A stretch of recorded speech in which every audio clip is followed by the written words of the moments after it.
independientemente de nuestra posición con respecto al aborto, que tiene que ver sencillamente con el gran debate de cuándo se inicia la vida. Algunos dicen la vida se inicia cuando el útero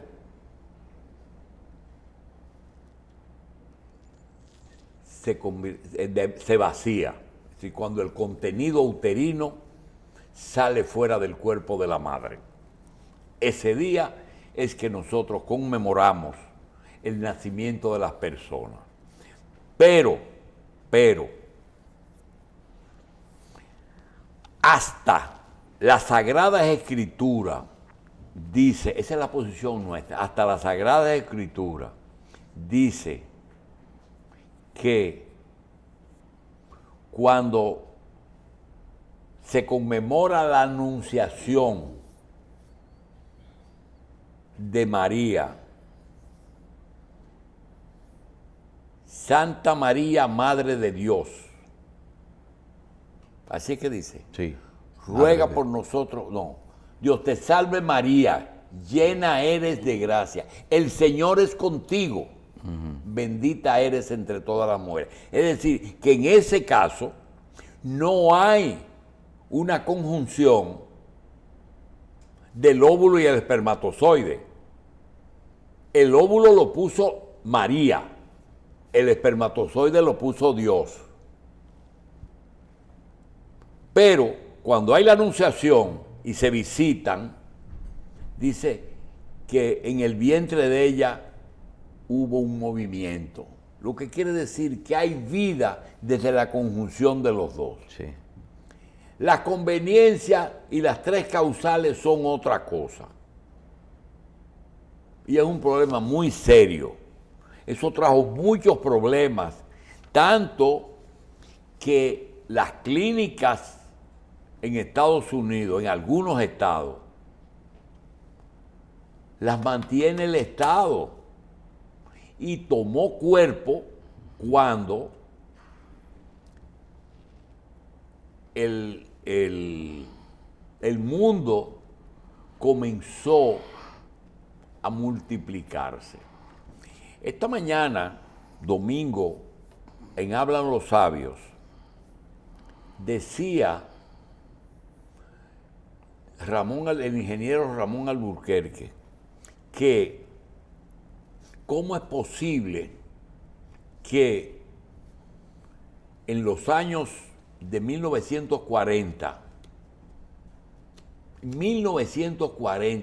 la Segunda Guerra Mundial, en el mundo teníamos aproximadamente 2.000 millones de habitantes. Desde que hay registro de 1940 años, 2.000 millones de habitantes. Y de 1940 al 2022, en 80 años, casi 8.000 millones, es decir, se triplicó la población del mundo. Y eso preocupa a mucha gente, a muchos gobiernos, porque los planes sociales a veces sobrepasan a las posibilidades de cumplirlo. Esa situación también está alimentada por algo que en países desarrollados y en la medida que nosotros nos estamos incrementando, está el problema de los seguros y la cobertura.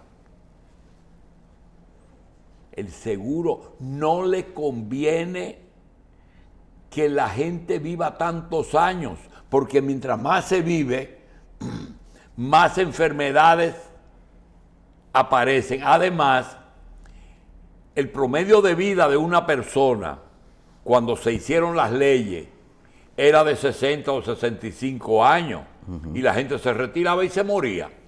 Pero ahora se retira y vive 20 años más. Ese es el problemita. Se retira y hay que mantenerlo. Entonces, ¿qué hay que hacer? por un lado, no es rentable para el Estado tiene que darle protección, pero por otro lado, yo quiero que ella se muera porque me va a consumir mucho. Entonces, nosotros le vamos a dar lectura a algunas informaciones que aparecen producto de una de las decisiones más conflictivas. Son 9 jueces de la Suprema. 6 votaron a favor de la ley de producir la revocación del derecho del aborto y 3 en contra. Susan Collins, una legisladora republicana, y Joe Manchin, demócrata, acusaron a Brett Kavanaugh de mentirle sobre su postura referente al aborto en medio del polémico proceso de su confirmación. El juez que votó a favor no les confesó cuando lo interpelaron para nombrarlo. No dijo que estaba a favor de la prohibición de esta ley. Y después y lo están acusando. Yo no sé si... Pero si no se lo preguntaron, entonces fue que... A lo mejor entonces le van a... Se lo preguntaron, porque le preguntan todas las cosas, pero el problema es que yo no sé si él lo van a acusar de mentiroso, de perjurio. Perjurio, ¿verdad? Sí. Ok, esa es una. La derecha conservadora estadounidense acogió con satisfacción el viernes la sentencia de la Suprema que tira al basurero de la historia el derecho al aborto, mientras los progresistas y varias organizaciones sociales prometieron seguir luchando para defenderlo. En el fin de la protección constitucional para los abortos en Estados Unidos inyectó brío a los oponentes del aborto en todo el mundo y causó temor entre los defensores del derecho al aborto de que se falló en Washington. Eso fue celebrado por los pro-vida en todas partes. El presidente de Estados Unidos, Biden, reiteró el sábado su rechazo a la decisión de la Suprema de este país que revocó la protección legal al aborto, porque los demócratas son abortistas. Por eso es que el señor Donald Trump creo que va a beneficiarse de esa medida. El Congreso de Estados Unidos aprueba la más importante ley del control de armas. Esa es otra cosa. Bien. Estados Unidos, tras el fallo de la Corte, las clínicas suspenden el aborto. Las prohibiciones al aborto que se establecieron en algunos estados del caso se anulara el fallo automáticamente el viernes, mientras que las clínicas en los estados como Alabama, Texas y Virginia dejaron de realizar abortos por temor a ser procesadas judicialmente. Centenares de personas se concentraron durante horas frente al Tribunal Supremo al grito de "mi cuerpo, mi decisión, abortemos el tribunal". Doctor, ¿usted no piensa que quizás fruto de, como es realmente el aborto, matrimonio homosexual y otras cosas más, son realmente promovidos por los demócratas? Sí. Quizás el disgusto o la insatisfacción de expectativas, como le comentaba yo al principio, en cuanto a lo que ha sido el gobierno de Biden, no pudiera haber sido quizás un impulso para que se revirtieran esas cosas que tanto promueven los demócratas. Yo no sé, porque es que ese es un pleito. Lo que pasa, Carlos, es en un sitio donde todo el mundo lo que quiere es trabajo, dinero, estar mejor y todas esas cosas. Usted lo que está es promoviendo que se casen la gente del mismo sexo y que haya gente y que se prohíba el aborto. Hay muchísimas otras necesidades y que se prohíban las armas también. Es que hay otras cosas, por ejemplo, las armas, las muertes que se producen y el tema que te voy a tratar. Primero, darle lectura a la información oficial de la prohibición. La Corte Suprema de los Estados Unidos revoca el derecho constitucional al aborto. Los jueces federales han puesto fin a las garantías constitucionales que protegían el derecho a las mujeres a abortar y que estaban vigentes desde hace casi 50 años. Activistas a favor de los derechos al aborto protestan frente a la Corte Suprema. La Corte Suprema ha anulado el viernes la vigencia del histórico caso Roe contra Wade en 1973, en que la misma instancia judicial reconocía que la Constitución del país protege la libertad para interrumpir el embarazo. El fallo pone fin a las garantías constitucionales que durante 50 años amparaban a las mujeres para poder abortar. Tendrán las manos manchadas de sangre de mujeres. La revista médica The Lancet critica la posible restricción del aborto en Estados Unidos. Esa es la información. Ahora, nosotros tenemos algo que creía que tú te ibas a ir por ahí, y es el tema de efectos colaterales en aquello de que las compañías de seguros y los gobiernos que tienen presupuestos dedicados a las personas, y mientras más personas, más presupuesto y más dinero se necesitan, necesitan menos personas. Y te voy a leer otro efecto que posiblemente en algunos países se ponga en vigencia, y es el derecho a la eutanasia. Es decir, ¿qué es lo que está pasando? Bien, después de esta pequeña interrupción, quisiera poder hilvanar la idea que originalmente tenía cuando te dije que eso va a producir un efecto no deseado, no, deseado, con algo que yo voy a tomarlo un poquito en broma, pero que no tiene nada de humor. Se trata de lo siguiente: del principio y del final de la vida. Sí.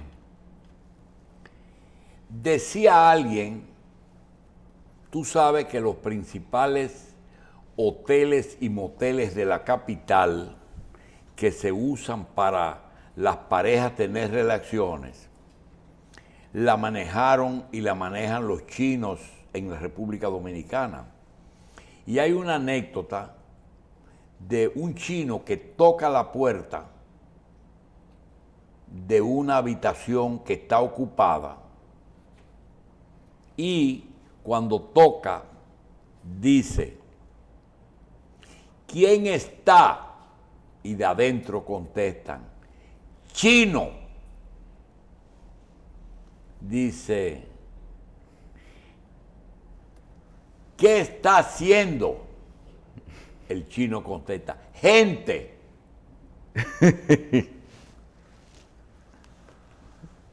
Dice: ¿y qué está haciendo ahí? Dice: más gente. ¿Entendiste? Sí. ¿Verdad? ¿Quién está? Chino. Ajá. ¿Qué hacen? Gente. Gente. ¿Qué están haciendo? Más gente. Sí.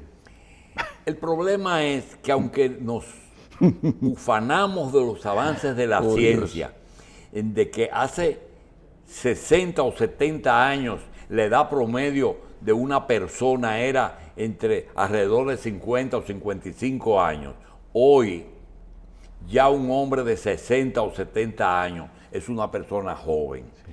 Pero le han puesto a raro dos límites. Uno es: al nacer, como somos tantos, vamos a evitar que nazcan. Sí. Entonces viene el aborto.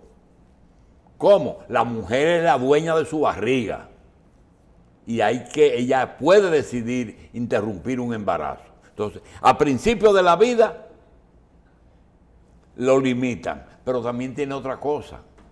Sí. Cuando te llega el final de la vida, también te limitan. ¿Cómo? Si estás padeciendo una enfermedad que no eres un hombre productivo, productivo, padeces de enfermedades que evitan que tú produzcas, que tú trabajes y que tú te conviertas en una carga para tu familia, para el Estado y para las compañías de seguro, entonces viene aquello de tratar de terminar con tu vida, pero legalmente. Entonces viene la eutanasia, que es la interrupción legal de la vida en algunos países. Sí, pero siempre con consentimiento del dueño. Bien, de eso te voy a hablar. Puede ser que ya el dueño esté en coma y los dueños sean los familiares. Los responsables, claro. Pero a veces, entonces ahí viene una opinión. Yo te digo, había una etapa en que la sífilis era mortal. Sí. Cuando se descubrió la penicilina, la sífilis dejó de ser mortal. Y muchas enfermedades, en el momento que se descubrió algo, pero hay enfermedades degenerativas, o por ejemplo, una enfermedad que te produzca cuadriplegia, es decir, que tú tengas todo tu cuerpo inmovilizado. Entonces yo te tengo una anécdota de una ejecución de una Eutanasia. con la aceptación de la persona que estaba consciente. Lo que dijo antes de morir el primer enfermo que utilizó suicidio médicamente asistido. El italiano Federico Carboni, tetrapléjico de 44 años, los 4 miembros de Inmóviles, se convirtió en el primer enfermo que se somete al suicidio médicamente asistido del país gracias a una sentencia del Tribunal Constitucional del 2019 que permitió esa práctica. La asociación Luca Coscioni, dedicada a la defensa de la legalización de la eutanasia, confirmó el fallecimiento de este enfermo que hasta ahora, por motivos de privacidad, era conocido simplemente como Mario, natural de la localidad de Senigallia. En febrero se convirtió en el primer italiano en lograr el fármaco para morir de las autoridades, aunque tuvo que pagarlo él mismo, y la asociación lanzó una recogida de fondos para pagar casi 5.000 euros que costaba. Tenía que hacerse así porque legalmente los que financiaban, si le daban el dinero abiertamente, podía pensarse que esa era complicidad, porque le vializaron el procedimiento. Tras 10 años paralizado y después de 2 batallas legales para reclamar la eutanasia, finalmente ha fallecido en la mañana a las 11:05 locales. El procedimiento del suicidio médicamente asistido se produjo bajo el control médico del anestesista Mario Riccio. El paciente contó con todo momento con la compañía de su familia, de sus amigos y de los activistas de la asociación como Marco Capato. En sus últimas palabras difundidas por la organización, Carboni reconoció su gran pesar por despedirse de la vida. Pero reconoció que ya se encontraba al límite mental y físico. No niego que lamento despedirme de la vida, sería falso y mentiroso si dijera lo contrario, porque la vida es fantástica y solo tenemos una. Pero lamentablemente no ha sido así para mí.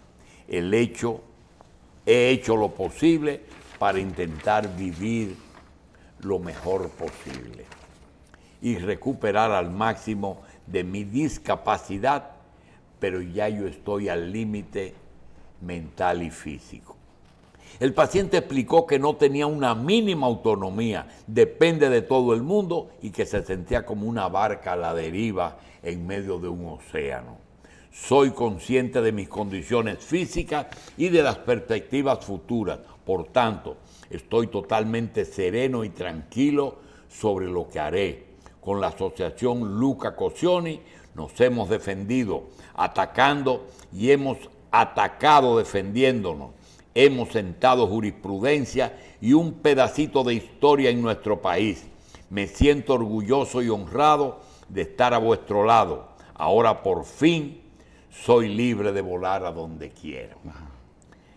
Su caso es consecuencia de una sentencia del Tribunal Constitucional en el 2019. Eso es el principio al aborto y el final de eutanasia. Sí. Hay proyectos, inclusive me dicen que una de los proyectos que reposan en el Congreso, aquí en el Congreso, sí, podría ser eso. Sí, porque eso está en el paquete de que los países grandes, para dar ayuda, están pidiendo el control de los nacimientos. Y ahí se incluye... Bajo el pretexto de que la ayuda rinda. Porque yo te voy a decir algo. En caso de esas enfermedades irreversibles, Carlos, aquí, un cuidado intensivo cuesta 120,000 pesos dominicanos diarios. Sí, eso es incosteable para la mayoría de la familia. Y cuando tú tienes una persona que se pasa días, meses, años en cuidado intensivo y la cobertura es obligada, la única solución que tiene la compañía de seguro es desear que esa persona termine. De manera que esto es lo que nosotros queremos hablar del aborto y de la eutanasia. Nosotros tenemos... Cuando un paciente ya está en una condición que le dicen a la familia, ustedes deciden qué tiempo más va a estar vivo porque está conectado a una máquina que es lo único que lo mantiene con vida. Eso es otra cosa también. Quien ordena la desconexión es la familia. Sí. En este caso, es un homicidio. Fue un medicamento que le puso un anestesista. Pero cuando desconectan a una gente, es un homicidio legalmente avalado. Es por eso que en algunos países la eutanasia es un homicidio, hasta que lo legalicen. ¿Está bien? Sí. Bien. Vamos a hacer una pausa.